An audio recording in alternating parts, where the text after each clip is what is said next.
আসসালামু আলাইকুম। বার্তা বৈঠক সংবাদ বুলেটিনে স্বাগত জানাচ্ছি আমি ইশরাত জাহান। প্রথমেই সংবাদ শিরোনাম।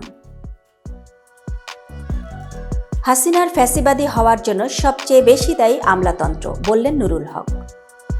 রাজশাহীর সাবেক যুবলীগ নেতার দোকানঘরে বিএনপির কার্যালয়, মায়ের কবরস্থানেও হানার অভিযোগ। আওয়ামী লীগকে পুনর্বাসন করলে গণপ্রতিরোধের হুঁশিয়ারি রাশেদ খানের। ভারত অস্ট্রেলিয়ার শেষ 2 টেস্টে আছে বাংলাদেশও। মাঝ আকাশে প্রেমিকাকে বিয়ের প্রস্তাব দিলেন পাকিস্তানি তারকা। এতক্ষণ শুনছিলেন শিরোনাম, এবার বিস্তারিত। হাসিনার ফ্যাসিবাদী হওয়ার জন্য সবচেয়ে বেশি দায়ী আমলাতন্ত্র, বললেন নুরুল হক। গণ অধিকার পরিষদের সভাপতি ও ঢাকা বিশ্ববিদ্যালয়ের ছাত্র সংসদের সাবেক সভাপতি ভিপি নুরুল হক বলেছেন, আজকে আমরা রাজনীতিবিদদের লুটপাট দুর্নীতি নিয়ে কথা বলছি, হাসিনার ফ্যাসিবাদের কথা বলছি। হাসিনার ফ্যাসিবাদী হওয়ার জন্য সবচেয়ে বেশি দায়ী এদেশের আমলাতন্ত্র, এই প্রশাসন। এসপি বলেন, ডিসি বলেন, তারা বহাল তবিয়তে আছেন। আওয়ামী লীগ, ছাত্রলীগ, যুবলীগ দেশ ছাড়ছে। তাদের অনেকের বিরুদ্ধে মামলা হয়েছে, গ্রেফতার হয়েছে। কয়জন এসপিডিসি গ্রেফতার হয়েছে, কয়জন ইউনো ওসি গ্রেফতার হয়েছে। এই ওসি, ডিসি, ইউনো, এসপিরা হাসিনার অকাম কুকামের সহযোগী ছিলেন। গত মঙ্গলবার সন্ধ্যায় ব্রাহ্মণবাড়িয়া জেলা শহরের ভাদুঘর এলাকায় একটি কমিউনিটি সেন্টারে জুলাই বিপ্লব ও নতুন বাংলাদেশ বিনির্মাণে জন আকাঙ্ক্ষার রাজনীতি শীর্ষক আলোচনা সভায় প্রধান অতিথির বক্তব্যে তিনি এ কথাগুলো বলেন।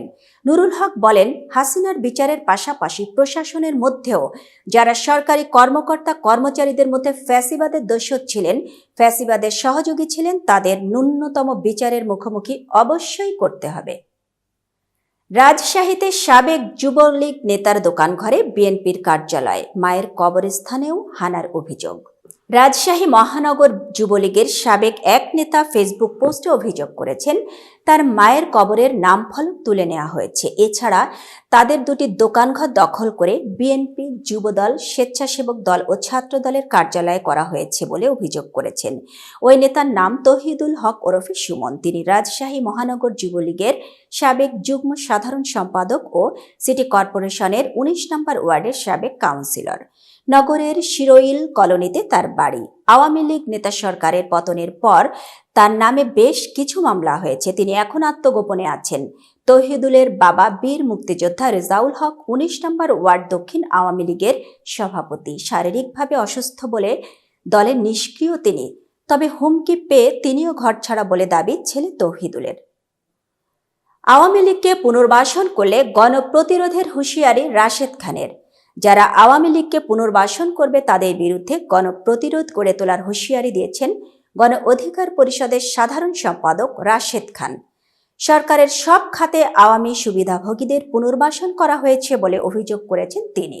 গত মঙ্গলবার বিকেলে রাজধানীর গুলশানে বিএনপি চেয়ারপারসনের কার্যালয়ে বিএনপির লিয়াজো কমিটির সঙ্গে গণ অধিকার পরিষদের মতবিনিময় শেষে রাশেদ খান কথা বলেন।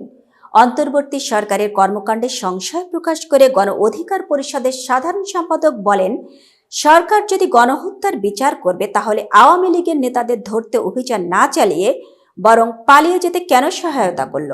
ওবায়দুল কাদের কিভাবে পালালো? এর কোনো তদন্ত হবে? সরকারের উদ্দেশ্যে রাশেদ খান বলেন, আপনি একদিকে আওয়ামী লীগকে ধরবেন না, আবার গণহত্যার বিচারের গান শোনাবেন। এভাবেই রাষ্ট্র সংস্কার হয় না। সাহস থাকলে আওয়ামী লীগকে ধরুন, তাদের নিষিদ্ধ করুন, কিন্তু আপনারা সেসব না করে রাষ্ট্রীয় পৃষ্ঠপোষকতায় দল গঠনেই বেশি সময় দিচ্ছেন। এখনো কেন শহীদদের তালিকা হলো না? পরিবারগুলো ক্ষতিপূরণ পেল না? আহতরা কেন সুচিকিৎসা ও ক্ষতিপূরণ পেল না? আপনারা আসলে কি করতে চাচ্ছেন পরিষ্কার করুন। ভারত অস্ট্রেলিয়ার শেষ 2 টেস্টে আছে বাংলাদেশও। বর্ডার গাভাস্কার ট্রফিতে থাকছে বাংলাদেশও। মাঠের ক্রিকেটে তো আর থাকা সম্ভব না, থাকছে অন্যভাবে। ভারত অস্ট্রেলিয়া সিরিজের শেষে 2 টেস্টেই আম্পায়ার হিসেবে থাকবেন বাংলাদেশের শরফুদ্দৌলা ইবনে শহীদ। আগামীকাল শুরু হতে যাওয়া মেলবোর্ন টেস্টে তিনি থাকবেন টিভি আম্পায়ার হিসেবে। এরপর 3রা জানুয়ারি শুরু হওয়া সিডনি টেস্টে অনফিল্ড আম্পায়ারের দায়িত্ব পালন করবেন শরফুদ্দৌলা। বাংলাদেশের এই আম্পায়ার সর্বশেষ ডারবানে শ্রীলঙ্কা ও দক্ষিণ আফ্রিকা ম্যাচে অনফিল্ড আম্পায়ারের দায়িত্ব পালন করেছেন। ডারবান টেস্টে তার আম্পায়ারিং বেশ প্রশংসিত হয়েছে। সেই ম্যাচে শরফুদ্দৌলা সিদ্ধান্তের বিপক্ষে 8 বার রিভিউ নেওয়া হলেও একটি সিদ্ধান্ত বদল হয়নি। এরপর সিরিজের পরের ম্যাচে গেবেখায় ছিলেন টিভি আম্পায়ার। মাঝ আকাশে প্রেমিকাকে বিয়ের প্রস্তাব দিলেন পাকিস্তানি তারকা। পছন্দের মানুষকে আমরা অনেকেই অনেকভাবে সারপ্রাইজ দিয়ে থাকি, তবে এবার মাঝ আকাশে ব্যতিক্রমী ভালোবাসার প্রকাশ ঘটিয়েছেন এই প্রেমিক। ঘটনাটি অনেকটা সিনেমার মতোই। প্রেমিকাকে নিয়ে উড়োজাহাজে চেপে কোথাও যাচ্ছিলেন, মাঝ আকাশে হঠাৎ প্রেমিকাকে চমকে দিলেন প্রেমিক।